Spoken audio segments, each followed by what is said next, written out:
Good evening and welcome back to Elfin Around, where we always have an elfin good time. This channel is dedicated to the elf on the shelf and all its antics. If that interests you, hit the like and subscribe button so you don't miss out on any of the fun we have.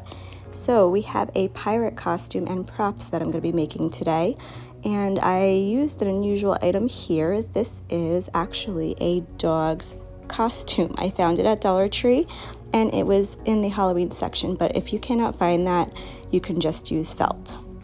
So I have a piece of black felt, a piece of white felt, and also these hair ties. I'm going to show you the package. If you've been with me, you've seen me use these before. They are just the rubber band elastic hair ties, and I use them for hats and also props and keeping them on the elf's head. So this is the form for the hat. It's 5 inches wide by 3.5 inches tall, and you're just going to kind of trace a shape that looks kind of like a pirate's hat. And you're going to cut 2 forms of that, and then you can hot glue that together if you'd like. I'm going to sew mine because I do mine for longevity. I lend them to people at work. And then we're just going to do a crossbones out of the white felt. And we're going to make a sword out of the black felt. It's approximately 4 inches tall and 1.5 inches wide. And then the eye patch is only 1/2 inch tall and wide. So you're just going to kind of freeform those ones.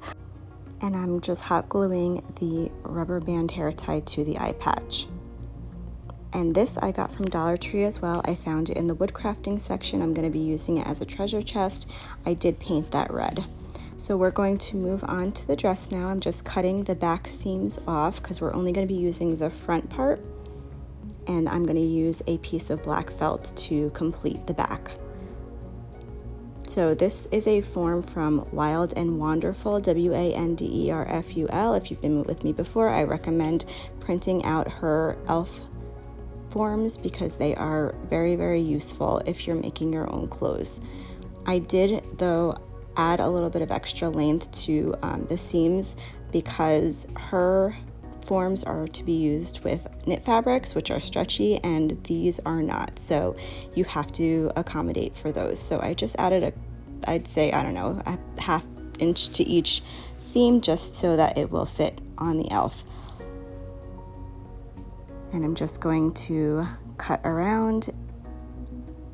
And I know people who sew are probably cringing right now, but again, we want this to be easy. We don't want it to be difficult, otherwise we're not going to do it. So we're just going to cut along what we've cut with the costume and make a duplicate that way.